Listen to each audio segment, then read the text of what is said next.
साथियों नमस्कार। हर सुबह उठ के मुस्कुराइए, ईश्वर को धन्यवाद दीजिए। इसका कारण ये है कि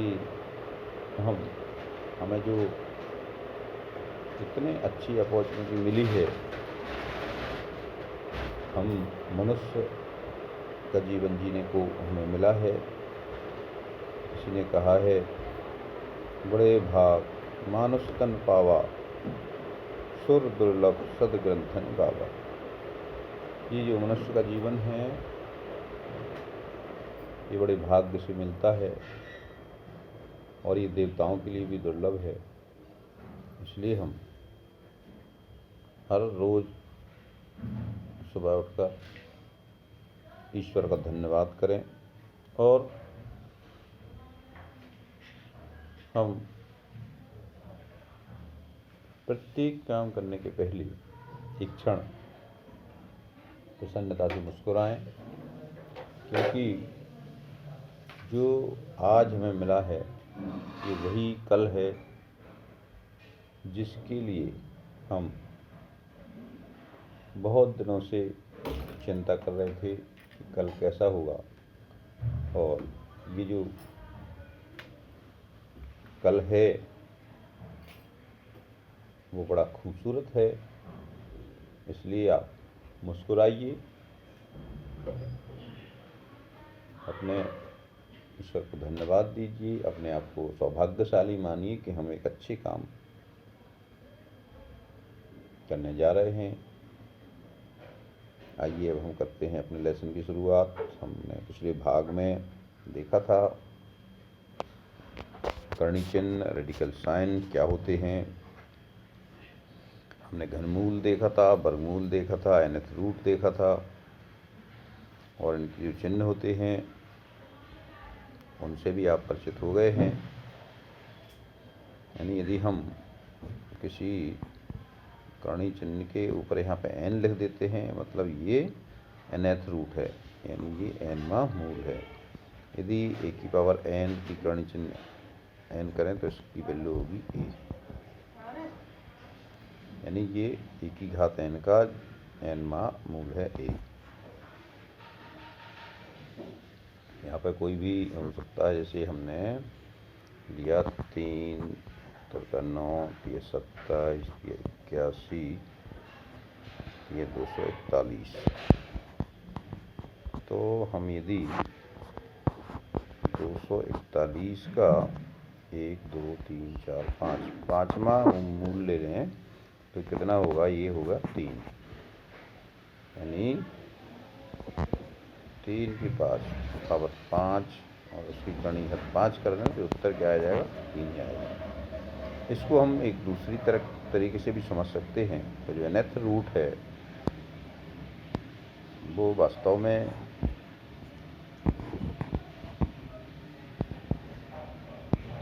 इसकी जो एक्सपोनेंशियल पावर है उसका 1/n है, यानी a की पावर n और उसकी पावर 1/n। जब भी पावर पर कोई पावर चढ़ाते हैं तो इसका हो जाता है गुणा। ये पावर से पावर कट हो जाएगी तो ये हो जाएगा 1। इस तरह से इसको आपको समझना है। देखिए यहाँ पे हम पेज साफ पेज लेते हैं, उस पर लिखिए जैसे मान लीजिए 3 की पावर 5 है और उस पर हमने लगा दिया 5, तो ये क्या हो जाएगा? 3 की पावर 5 इंटू इसकी पावर 1/5 हो जाएगा 3 की पावर 5 इंटू 1/5 और 5 से 5 कैंसिल, ये हो जाएगा 3 की पावर 1 यानी 3। यदि कुछ और है इस तरह का, जैसे मान लीजिए हमने हल कहा 3 की पावर 6, आपको इसका क्यू रूट लेना है। जरूरी नहीं है कि जो सेम है इसको भी हल कर सकते हैं आप। क्या हो जाएगा? 3 की पावर 6 और उसकी होल पावर 3, 1/3 हो जाएगा। ये हो जाएगा 3 की पावर 6 इंटू 1/3 हो जाएगा 2, ये हो जाएगा 3 की पावर 2। पे 9। तो ये इस तरह से हम इसको सॉल्व कर सकते हैं। अब देखें इसके कुछ रूल्स हैं, थंब रूल हैं, इनको भी आपको जानना चाहिए। यहाँ पे देखिए, यदि रूट के अंदर दो संख्याएं आपको दी हैं रूट ए बी, तो इसकी वैल्यू ये हो सकती है रूट ए अलग करेंगे गुणा रूट बी। एस का उल्टा भी सही है, भाग में भी ये है, रूट के अंदर ए बटे बी है तो हम रूट ए अलग करेंगे रूट बी अलग करेंगे, ऐसा है तो इसको ऐसे भी कर सकते हैं। यानी ये दोनों तरफ से जिसमें हम सुविधा वो कर सकते हैं। यहाँ देखिए root A plus B, root A plus root B into root A into root B minus root B. इनका जब गुणा करेंगे हम ए प्लस बी और ए माइनस बी वाला फॉर्मूला लगाएंगे, X plus Y X minus Y वाला formula क्या होता है जी, X square minus Y square होता है इसका मान, X plus Y into X minus Y equal to X square minus Y square. वही यहाँ पे लगाया अपन ने, root A plus root B into root A minus root B. तो इसका जो गुणा होगा क्या होगा, रूट ए का स्क्वायर माइनस रूट बी का स्क्वायर, और ए का स्क्वायर ए होगा और बी का स्क्वायर बी होगा। तीसरा स्टेप है ये देखिए, ये चौथा ये क्या है फॉर्मूला, ए प्लस रूट बी है ए माइनस रूट बी है, तो इसमें ही वही फॉर्मूला लगेगा, ये हो जाएगा A square minus root B का square root B square B होगा। प्लस के अलग अलग हैं, साइन अलग अलग हैं, तो क्या करेंगे फिर हम डिस्ट्रीब्यूटिव प्रॉपर्टी यहाँ लगाएंगे। पहले ए का गुणा रूट सी में करेंगे, फिर रूट डी में करेंगे, तो ये हो जाएगा root A into root C, root A into root D. अब फिर बी का दोनों में करेंगे, रूट बी इंटू सी और रूट बी इंटू डी। इसको आइए इस तरह देख सकते हैं हम, root A plus root B into root C plus root D. जैसे हम इसका गुणा करेंगे तो पहले हम एक स्टेप यूँ लिख लें, A into root C plus root D plus root B into root C plus root D. ये कौन सी प्रॉपर्टी होगी आपकी, वितरण नियम हो गया, लेफ्ट डिस्ट्रीब्यूशन करेंगे आप यहाँ पे। पहले इसको राइट डिस्ट्रीब्यूशन कर लिया आपने, यानी सी प्लस डी को एक यूनिट मान के पहले हमने राइट डिस्ट्रीब्यूशन किया, यानी दक्षिण वितरण नियम, पहले ए का पूरे में गुणा फिर बी का पूरे में गुणा किया। अब हम लेफ्ट डिस्ट्रीब्यूशन करेंगे, तो root A into root C आएगा plus root A into root D आएगा, यहाँ पर root B into root C आएगा, यहाँ पर root B into root D आएगा। इसको हम ऐसे एक साथ भी लिख सकते, root A C plus root A D plus root B C plus root B D. इस तरह से ये हल कर सकते हैं। यहाँ पे ए बी सी डी के साथ कोई भी संख्या हो सकती है।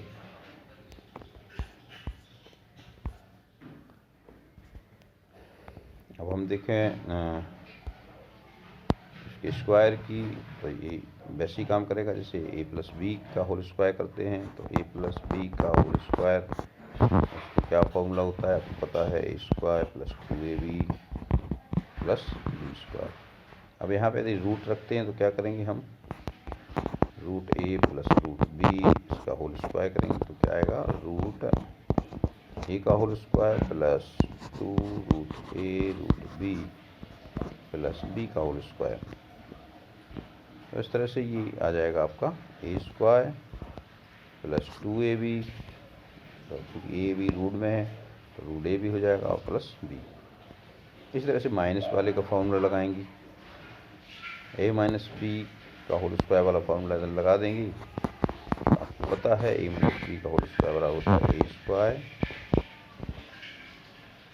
Plus B square minus 2ab, या बीच में भी लिखते हैं इसको, A square minus 2ab plus B square. ए इसमें लगा देंगे, ए स्क्वायर ने रूट ए,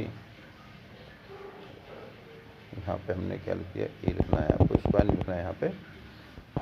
रूट ए का स्क्वायर करेंगे तो ए आ जाएगा, और बी का स्क्वायर करेंगे, रूट बी का स्क्वायर करेंगे तो बी आ जाएगा, और ये हो जाएगा -2 अंडर रूट ए बी। तो इस तरह से ये हम कर सकते हैं इनको इसको संशोधन कर लीजिएगा। यहाँ पे ये स्क्वायर नहीं है। अब हम बात करेंगे रेशनलाइजेशन की, यानी परिमेयकरण की। कभी कभी हमें क्या होता है, जब भाग में कोई अपरिमेय संख्या होती है तो उसकी गणना करने में बहुत असुविधा होती है, और किसी लंबी संख्या से, दशमलव वाली संख्या होती है, उससे भाग देना बहुत कठिन हो जाता है। जैसे हम आपको ये यहाँ पे एक मान दिया है आपको 1/√3, तो √3 की जो वैल्यू है काफ़ी लंबी होती है और इरेशनल है, क्योंकि तो बहुत लेंदी रहेगी। हम छोटा भी करें, कोई दशमलव वाला भाग यदि 1.732 भी करें तो एक में इसका भाग देना बहुत कठिन होता है, जबकि इसका गुणा करना बहुत आसान रहता है। इसलिए क्या करते हैं, हम इसका जो भी डिनोमिनेटर यानी हर होता है उसको हम रेशनलाइज कर लेते हैं, उसका परिमेयीकरण कर लेते हैं। तो जैसा आपने पिछले भाग में पढ़ा है कि एक परिमेय संख्या और दो अपरिमेय संख्याओं गुणा करें या उनका भाग करें तो हो सकता है कि हमें परिमेय संख्या प्राप्त हो जाए। तो हम यहाँ पे ऐसी राशि से गुणा करेंगे कि जिससे हर हमें रेशनल प्राप्त हो, यानी परिमेय प्राप्त हो। डिनोमिनेटर को हम रेशनलाइज करते हैं। जैसे 1/√3 है, तो हम यदि √3 में √3 का गुणा करते हैं तो हमें 3 प्राप्त हो जाएगा। लेकिन हम इसकी वैल्यू चेंज नहीं करना है, तो हम क्या करेंगे, √3 से ही आप न्यूमरेटर में गुणा करेंगे, उतना ही से डिनोमिनेटर में गुणा करेंगे। दोनों से समान संख्या में गुणा करेंगे तो इसके मान में कोई परिवर्तन नहीं होगा, तो ये हो जाएगा √3/3। अब हम √3 की वैल्यू 1/732 रखेंगे और इसमें 3 का भाग देंगे तो ये आसानी से चला जाएगा, ये आसान रहेगा। इसीलिए हम हर का परिमेयीकरण करते हैं, यानी रेशनलाइजेशन ऑफ डिनोमिनेटर। इसके लिए कुछ फॉर्मूले हम देख सकते हैं सामान्य तौर पर, जिनसे हमें रेशनलाइजेशन प्राप्त होता है। यदि आपको दी गई संख्या इस फॉर्म में है, 1/√a + √b है, यानी इसमें दो अपरिमेय संख्याओं के बीच में आपका धन चिन्ह लगा हुआ है, तो हम उन्हीं संख्याओं के बीच में ऋण चिन्ह लगा के इसमें ऊपर नीचे गुणा कर देंगे। यानी a + b √a + √b है, तो हम यहाँ पे √a - √b से अंश और हर में दोनों में गुणा कर देंगे। तो हमें क्या होगा, अंश तो आपका अपरिमेय ही रहेगा, ये ऊपर तो -√a - √b मिलेगा और नीचे क्या मिल जाएगा हमें, √a² - √b², और ये पे क्या हो जाएगा a - b। तो ये परिमेय हर हो गया, यानी ये रेशनलाइज हो गया। इसके विपरीत यदि यहाँ पे माइनस चिन्ह वाला है तो हम प्लस चिन्ह वाले से गुणा करेंगे। -√a - √b का परिमेयीकरण करना है तो √a + √b का गुणा करेंगे ऊपर नीचे, तो अंश और हर में गुणा करने पे हमें अंश आपका परिमेय प्राप्त होगा, लेकिन हर आपका यहाँ पे परिमेय प्राप्त हो जाएगा। इसके कुछ उदाहरण आप देख सकते हैं। जैसे किसी कैलकुलेशन में आपको प्राप्त हुआ 2 + √3, 1/2 + √3। अब इसको आप यदि गणना करने बैठेंगे तो बहुत आपका टफ हो जाएगा भाग देना। मान लीजिए आपने 1.732 ही रख दिया तो कितना हो जाएगा जी, 1/3.732, और इसका भाग देना काफ़ी कठिन हो जाएगा। लेकिन अब इसको हम आसान कैसे करेंगे, इसके लिए आप देखिए 1/2 + √3 है, तो पहले हम इसमें 2 - √3 का गुणा अंश में करेंगे और इतने का गुणा हर में करेंगे। तो ये क्या हो जाएगा, ऊपर हो जाएगा 2 - √3 और नीचे हो जाएगा 2 दूनी 4 ऋण 3। तो बिल्कुल आसान हो गया जी। 2 - 1.732 जी हम रख देंगे और नीचे 1 आ जाएगा, तो सीधा सीधा मान आ जाएगा आपका। तो हर के परिमेयीकरण करने में बहुत आसानी हो जाती है और ये हमें आगे बहुत सी कैलकुलेशंस में काम आएगा। ट्रिग्नोमेट्री में भी इसका बहुत अधिक उपयोग है, तो ये बहुत उपयोगी अवधारणा है। और इसमें आपकी एक्सरसाइज है, उसमें इसके एग्जांपल्स दिए हुए हैं, एग्जांपल्स को भी आप हल कीजिएगा।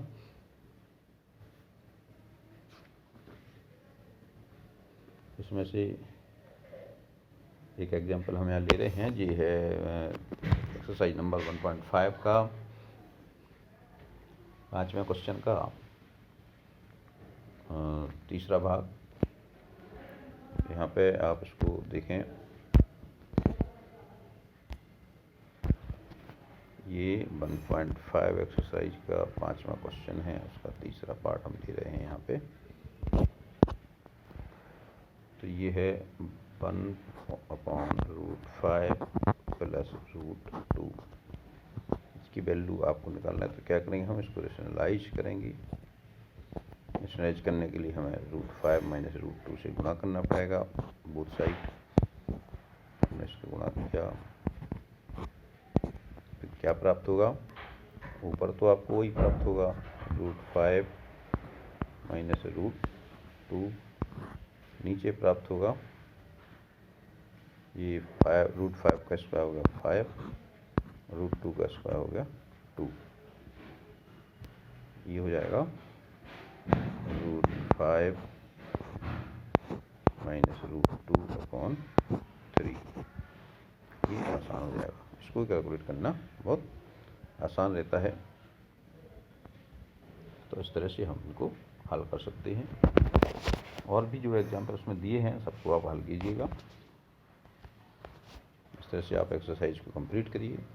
जो क्वेश्चंस नहीं बने वो आप कमेंट करके हमसे पूछ सकते हैं, हम उनको सॉल्व करके आपको बता देंगे। वैसे प्रयास करिएगा, आप अपने मन से करें, और जब तक आपको एक्सरसाइज अपने मन से करना नहीं आता है तब तक ये समझिए कि आपने उसको पूरी तरह से लेसन को नहीं समझा है। लेसन समझने के लिए ये कसौटी है आपकी। यदि आप पे एक्सरसाइज के क्वेश्चंस आसानी से बिना किसी सहायता के बन जाते हैं, तब ये मानिए आप कि आपने उस लेसन को कंप्लीट किया हुआ है।